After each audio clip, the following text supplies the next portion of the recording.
4 juillet 1985, Conakry se réveille dans le fracas des armes.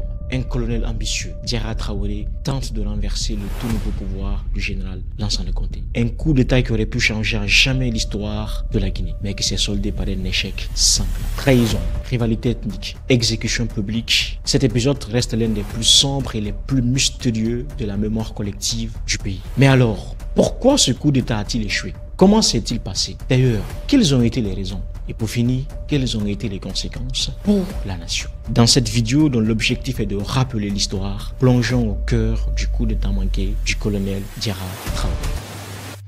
There's no such thing as a peaceful revolution. There's no such thing as a bloodless revolution. Les abrutis diront que j'ai toujours le même thème. L'histoire se répète donc j'utilise les mêmes termes. Tant pis pour ceux qui pensent que je bloque sur l'Afrique. Nous n'avons pas jusque-là de vision.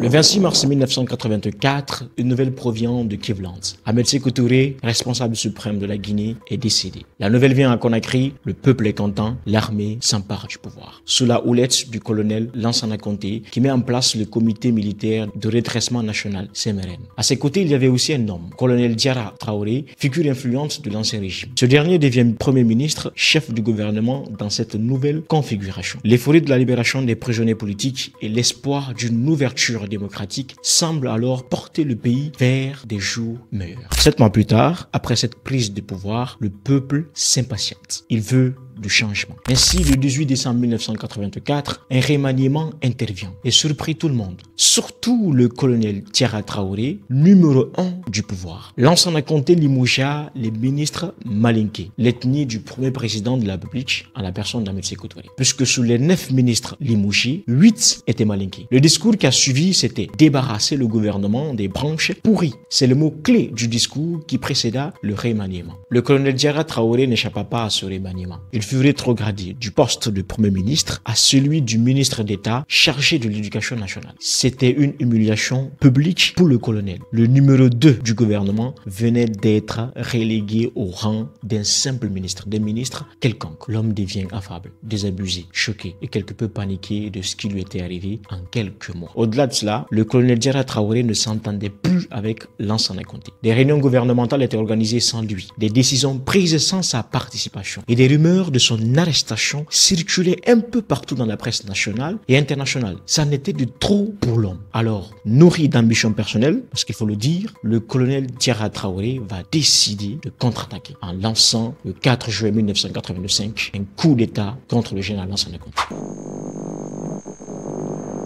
Le 2 juillet 1985, Lansana Conté décide de s'embarquer pour Lomé, au Togo, dans le but d'assister à un sommet de la CEDEAO. C'était donc le moment opportun pour le colonel Diarra Traoré et ses troupes d'agir. Le pays est sans Lansana Conté. Diarra, depuis sa cachette, lance les opérations. Le 4 juillet 1985, à 21h, la radio RTG est prise d'assaut par le groupe anti-gang de l'adjudant-chef Abdoulaye Diakité, accompagné de Amadou Damaro Camara. Et la cassette du colonel Diarra Traoré est diffusée sous les antennes de la radio nationale. La cassette passe en boucle pour alerter son coup d'état. L'objectif, rallier l'armée et le peuple à sa cause. Mais après quelques heures, rien ne se passe. L'armée ne coopère pas et le peuple, lui, observe encore. Le lieutenant Mamadi Sangaré, adjoint du Bata, qui devrait consolider la position des anti-gangs en amenant ses troupes à la radio, ne viendra pas. Il venait de trahir. Les autres officiers que le colonel Diarra Traoré pensait avoir ralliés à sa cause et qui devaient prendre le contrôle du camp Alpha Yaya trahissent aussi. Les choses se passent mal. C'est ainsi que le capitaine Mamadou Baldi, ainsi que l'armée du camp Alpha Yaya, qu'on appelait les troupes royalistes, puisqu'ils étaient fidèles à Lansana Conté, vont décider d'aller à la RTG. Après des heures d'affrontement, les forces royalistes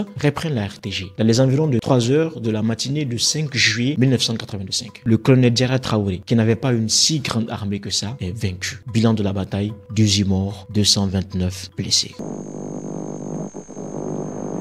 Après le coup d'état manqué du colonel Diarra Traoré, qui était malinké, les choses s'enveniment de façon ethnique. Les malinqués sont pourchassés, arrêtés, battus, puis conduits en prison. Les officiers et sous-officiers, ministres et anciens ministres, préfets et sous-préfets, qu'ils soient à Conakry ou à l'intérieur du pays, sont tous arrêtés pour être jetés en prison. Il suffisait juste d'être un malinké pour se faire battre, brigander ou jeter en prison. Des commerçants sont violentés, des magasins pillés, des boutiques détruites. La quasi-totalité des 4 malinqués sont arrêtés. Le président Conté à son retour, saluera ces initiatives ethniques avec sa célèbre phrase en Soussou au Fatara, qui se traduit « Vous avez bien fait d'avoir attaqué les Malinké ». Dans ce processus de purge ethnique, le CMRN fait exécuter les anciens dignitaires du régime du feu, président Ahmed Sékou Touré, à Kindia, dans la nuit du 7 au 8 juillet 1985. Commissaire Touré, frère du président Ahmed Sékou Touré, qui n'avait rien à voir avec le coup d'État, puisqu'au moment des faits, il était en prison. Le camp Alpha Yaya, lui, sera le théâtre d'abominables tortures et de plusieurs exécutions, du 5 juillet jusqu'au 18 juillet 1985. Le colonel Diarra, capturé le 7 juillet 1985, sera conduit au camp Alpha Yaya, au bloc des 32 escaliers, dans la cellule numéro 5. Après des jours d'humiliation et de torture diabolique, il sera exécuté avec 21 autres personnes à 1h dans la nuit du 17 au 18 juillet 1985. Après cela, des séances d'exécution suivront un peu partout dans le pays, de Conakry et Yomo. Les chiffres officiels parlent de 22 exécutions, mais cela, c'est sans compter les exécutions clandestines, les décès enregistrés durant les transferts des prisonniers ou encore la minimisation même du chiffre officiel.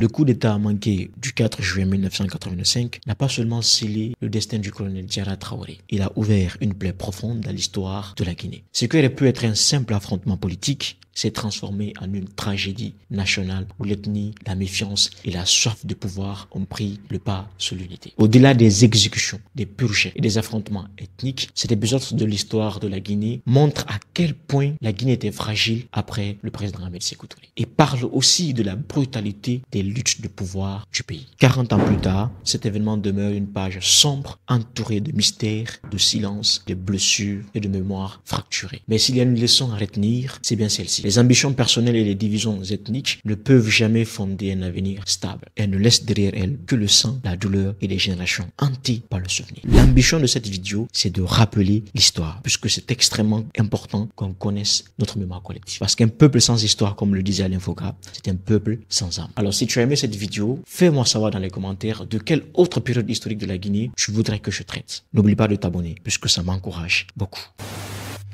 There's no such thing as a peaceful revolution. There's no such thing as a bloodless revolution. Les abrutis diront que j'ai toujours le même thème. L'histoire se répète donc j'utilise les mêmes termes. Tant pis pour ceux qui pensent que je bloque sur l'Afrique. Nous n'avons pas jusque-là de vision.